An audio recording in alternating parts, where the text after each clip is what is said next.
इस वक्त अगर आप नर्सरी जाओगे तो आपको ढेर सारे कलर्स में सीजनल फ्लावरिंग के प्लांट्स मिलेंगे, जैसे ये टॉरेनिया है, डायंथस है, पिटूनिया है, गजानिया है, एस्टर है। ऐसे बहुत सारे ढेरों प्लांट आपको मिलेंगे, वो आप बेझिझक होके इस वक्त ले सकते हो।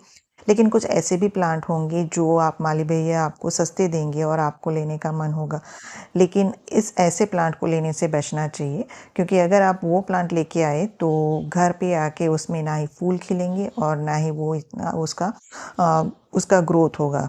तो आज ऐसे ही कुछ प्लांट्स आपके साथ शेयर कर रही हूँ कि कौन कौन से प्लांट ऐसे हैं जिससे हमें इस वक्त नहीं खरीदना चाहिए। तो हेलो फ्रेंड्स, मैं रश्मि स्वागत करती हूँ आप सबका निर्मिस गार्डन में। उस लिस्ट में सबसे पहला जो नाम है वो है ये कनेर का।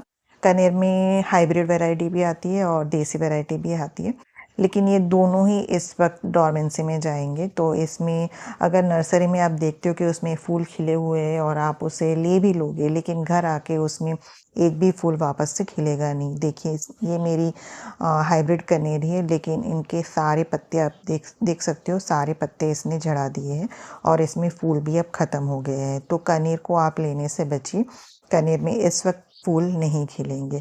अगर आपको कनेर लेना है तो फिर आप फेब्रुआरी में लीजिए।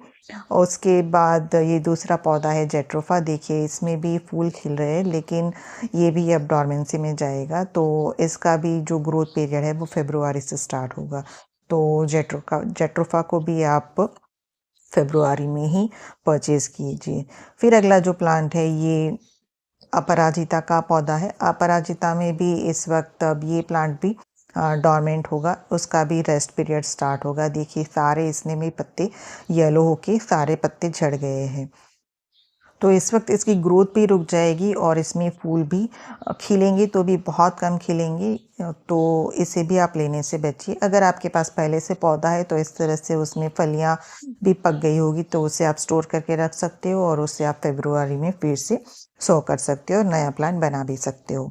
तो अगर आप नर्सरी जा रहे हो और आपको किसी प्लांट में इसके सीड पॉट दिखे तो आप वो कलेक्ट कर सकते हो माली भैया से, वो ऐसे ही दे देंगे आपको, तो उसे भी आप लेके रख सकते हो और फिर फेब्रुआरी में आप सीड सो कर सकते हो। फिर देखिए, अगला जो पौधा है ये है हिबिस्कस। हिबिस्कस में जो हाइब्रिड वैरायटी का पौधा होता है उसमें तो अभी फूल खिलेंगे। हाइब्रिड वैरायटी का पौधा आप ले सकते हो, लेकिन जो देसी वैरायटी का पौधा होता है, जैसे ये जो गोटे वाला जो फूल होता है, या फिर जो 5 पंखुड़ियों वाला रेड कलर का फूल होता है, वाइट कलर आता है, पिंक कलर आता है, वो जो देसी वाला पौधा होता है उसे लेने से आप बचिए। उसमें उसका डॉर्मेंसी पीरियड स्टार्ट होगा, तो उसमें देखिए, आप देख सकते हो इसके भी पत्ते सारे पीले होके झड़ रहे हैं और इसमें भी फ्लावरिंग अब कम हो गई है, जबकि जो हाइब्रिड है उसमें फ्लावरिंग हो रही है।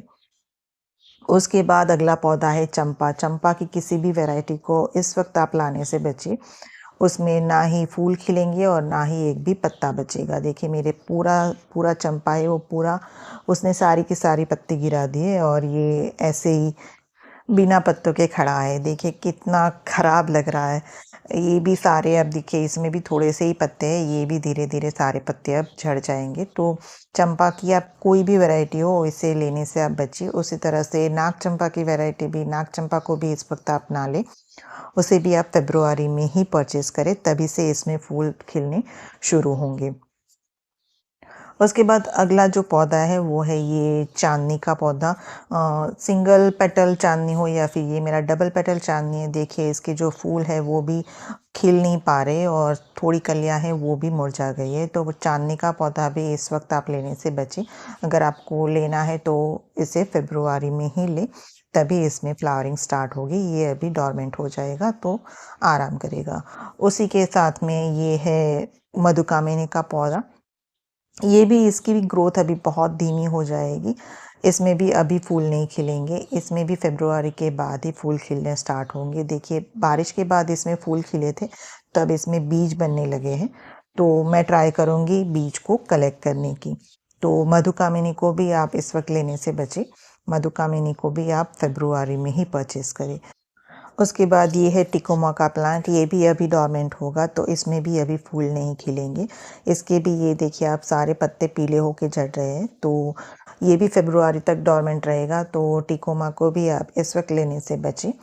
अगर आपके पास ये सारे पौधे पहले से है तो आप इससे पूरे दिन की धूप जहाँ पे आती हो वहाँ पे रखें। फिर अगला जो प्लांट है वो है ये बोगनवेल। बोगनवेल में भी आपको अभी आप नर्सरी जाएंगे तो आपको कलरफुल फ्लावर खिले हुए दिखेंगे, लेकिन इस वक्त अगर आप लेंगे, जब घर लेके आएंगे तो फिर उसमें फ्लावरिंग बंद हो जाएगी और उसका ग्रोथ है वो भी बहुत धीमा हो जाएगा। तो बोगनवेल को भी आप इस वक्त परचेज़ ना करके फ़ेब्रुअरी में ही परचेज़ करें, जब उसमें ग्रोथ स्टार्ट होने वाली हो। उसके बाद जो अगला पौधा है वो है ये मधुमालती का पौधा। इसने भी देखिए सारी पत्तियां पीली होके झड़ा दी है। ये मेरा पूरा पौधा बिना पत्तों के ही आप देख रहे हो। तो मधुमालती को भी इस वक्त आप नर्सरी से ना लाए, इसे भी आप फ़ेब्रुअरी में लाए जब इसका ग्रोथ पीरियड स्टार्ट होने वाला। तो ये सारे जो पौधे हैं वो मोस्ट ऑफ ये परमानेंट प्लांट होते हैं जो सर्दियों में डोरमेंट होते हैं। जैसे ये जो अगला पौधा है ये हर श्रृंगार का पौधा है। इसमें देखिए अभी भी एक दो फूल खिल रहे हैं और साथ में जो पहले फूल खिल चुके हैं उसमें बीज भी बन रहे हैं। तो अब इसकी जो ग्रोथ है वो धीमी हो जाएगी और इसमें फूल खिलने भी बंद हो जाएंगे। वैसे इसका जो फ्लावरिंग सीज़न होता है वो सितंबर अक्टूबर में ये पीक फ्लावरिंग पे होता है, तब इसमें ढेरों फूल खिलते हैं। लेकिन इस वक्त अब ये डोरमेंट होगा और इसमें ना ही फूल खिलेंगे ना ही इसकी इतनी ग्रोथ होगी। तो इसे भी आप अभी नर्सरी से परचेज़ ना करें। उसके बाद अगला जो पौधा है ये है रात रानी का पौधा। देखिए इसके भी सारे पत्ते पीले हो गए और सारे पत्ते झड़ रहे हैं, तो ये भी अब प्लांट डोरमेंट होगा। जैसे ही फ़ेब्रुअरी स्टार्ट होगा तो इसमें से नई ग्रोथ स्टार्ट होगी और इसमें भी फूल खिलेंगे। तो रात रानी को भी आप इस वक्त लेने से बचें। उसके साथ ही देखिए इसमें फिलोडेंड्रॉन और मनी प्लांट की बेल साइड में है, तो इसी के प्लांट के ऊपर चढ़ी हुई है। तो इसकी मनी प्लांट की ग्रोथ भी इस वक्त धीमी हो जाती है, जबकि फिलोडेंड्रॉन भी इस वक्त डोरमेंट होता है, तो इसकी भी ग्रोथ बहुत कम होती है। तो इसके पौधे भी आप अभी लेने से बचें। उसके अलावा अलामांडा है, अलामांडा बुश है या फिर अलामांडा की बेल है, जो भी आप लेना चाहो, लेकिन इस वक्त ये भी डोरमेंट होगा। देखिए इसके भी पत्ते पीले हो रहे हैं, तो ये भी सारे पत्ते धीरे धीरे झड़ा देगा। तो इसे भी इस वक्त आप लेने से बचे, इसे भी आप फ़ेब्रुअरी में ही ले। उसके बाद जो अगला पौधा है वो है ये अडेनियम का पौधा। अडेनियम भी इस वक्त डोरमेंट होगा।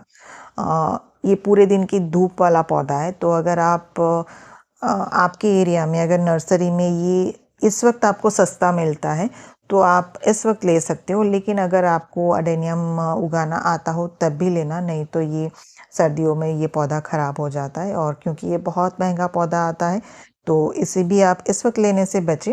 अगर लेना ही है तो फ़ेब्रुअरी में लें।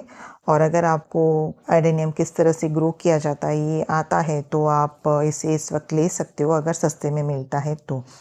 फिर अगला जो पौधा है वो है ये एग्लोनिमा का पौधा। बहुत महंगा आता है। ये वैरायटी थोड़ी सस्ती होती है, लेकिन जो ये रेड वाली वैरायटी है वो बहुत महंगी होती है। 400-500 से तो इसकी रेट स्टार्ट होते हैं। तो इसे भी इस वक्त आप ना लेके फ़ेब्रुअरी में ही ले, जब इसका ग्रोथ पीरियड स्टार्ट होगा। सर्दियों में ये जितने भी इंडोर प्लांट होते हैं वो सर्दियों में डोरमेंट होते हैं, तो इंडोर प्लांट इस वक्त लेने से बचे। और जब थोड़ी सी गर्माहट आए तभी इंडोर प्लांट की आप खरीदारी करें, चाहे फिर वो एग्लोनिमा हो या फिर स्नेक प्लांट हो या फिलोडेंड्रन हो या फिर रबर प्लांट हो। कोई सा भी इंडोर प्लांट हो, इसे इस वक्त आप लेने से बचें, उससे आप फ़ेब्रुअरी में ही परचेज़ करें। खासकर अगर आप बिगिनर हो, आपको पौधे उगाना नहीं आता है, तो इन सारे पौधों को आप इस वक्त लेने से बचें।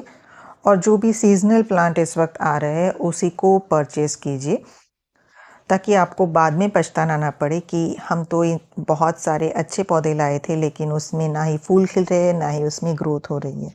तो बस आज की वीडियो में इतना ही। अगर वीडियो पसंद आया है तो लाइक कमेंट शेयर कीजिए और चैनल पर पहली बार आए हैं तो सब्सक्राइब किए बिना मत जाइए। Thank you.